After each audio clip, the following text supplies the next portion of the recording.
सिपाही ने लड़के को जोर से झील के बीचों बीच धकेल दिया। ड्रम की गूंजते ही 1000 साल से सोया हुआ विशालकाय राक्षस तुरंत जाग उठा। कप्तान को लगा था कि लड़के की बलि देकर वो उस दैत्य को अपने आदेशों का पालन करवाएगा, लेकिन अगले ही सेकंड वो खुद उस राक्षस का निवाला बन गया। सौभाग्य से उस जीव की नजर कमजोर थी, इसलिए उसने पास खड़े 2 लोगों को नहीं देखा। तभी झाड़ियों से एक लैंडमाइन लुढ़कती हुई बाहर आई। उन्हें तुरंत एहसास हो गया कि उनके साथी मदद के लिए पहुंच चुके हैं। उन्होंने माइन के कवर का फायदा उठाया और जान बचाकर जंगल की गहराई की ओर भाग पड़े, लेकिन उस धमाके ने दैत्य को पूरी तरह उकसा दिया। अपने शरीर के चिपचिपे स्लाइम की वजह से वो जमीन पर भी तेजी से रेंग सकता था। उसकी नजर चाहे कमजोर थी, पर सुनने की क्षमता बेहद तेज थी।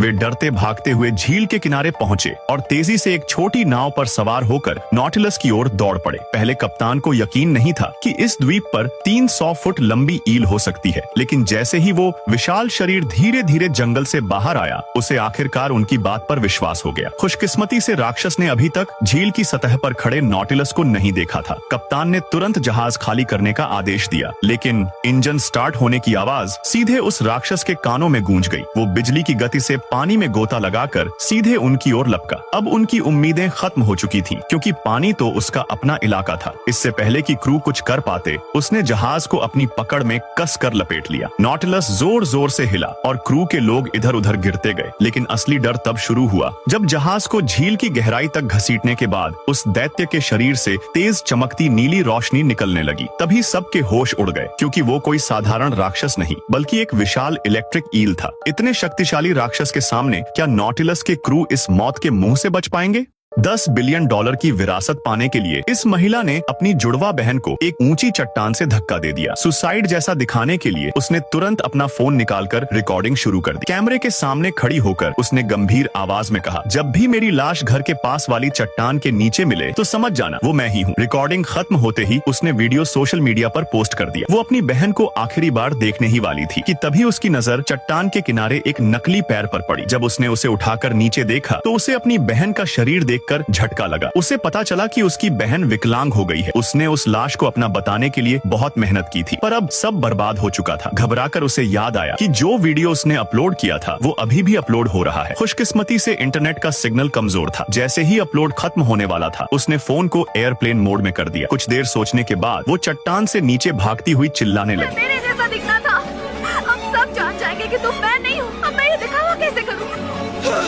घबराकर उसने पास ही एक रेल की पटरी देखी। एक ट्रेन आ रही थी। उसने नीचे देखा तो पाया कि उसके अपने दोनों पैर बिल्कुल ठीक थे। तभी उसके दिमाग में एक नया प्लान बना। अगर वो नकली पैर पटरी पर रख दे तो ऐसा लगेगा कि ट्रेन ने उसकी बहन का पैर काट दिया और कोई नहीं समझ पाएगा कि उसकी बहन विकलांग है। उसने सावधानी से नकली पैर पटरी पर रखा और एक बड़े पत्थर के पीछे छिप गई। कुछ ही सेकंड में ट्रेन तेजी से गुजरी। सेटअप पूरा करने के बाद वो वहाँ से भागी और फोन का एयरप्लेन मोड वापस चालू कर दिया ताकि वीडियो फिर से अपलोड हो सके। उसे पूरा यकीन था कि जैसे ही फुटेज वायरल होगी, सब उसे फेलिसिटी प्राइस के नाम से पहचानेंगे और वो अकेली वारिस बन जाएगी। लेकिन उसे नहीं पता था कि एक और औरत की अचानक एंट्री उसकी पूरी चालाकी को चकनाचूर कर देगी। जैक की नकल उतारने की कला कमाल की थी। उसकी बनाई गोलियों की असली आवाजें सुनकर सबके होश उड़ जाते थे। जब उसकी ये स्पेशल स्किल पुलिस चीफ की नजर में आई तो उसे सीधे पुलिस अकादमी में भर्ती कर लिया गया। एक दिन इंस्ट्रक्टर डॉर्म की जांच कर रहा था, तभी बैरक के अंदर से पंछियों की आवाजें सुनाई दी। हैरान होकर वो आवाज के पीछे गया और पाया कि जैक वोकल स्किल्स की प्रैक्टिस कर रहा था। इंस्ट्रक्टर अपने कानों पर यकीन नहीं कर पाया। क्लास में उसके बगल में बैठा एक छात्र बाहर जाना चाहता था और उसने जैक से कोई तरीका निकालने को कहा। जैक ने तुरंत अपना शो शुरू किया।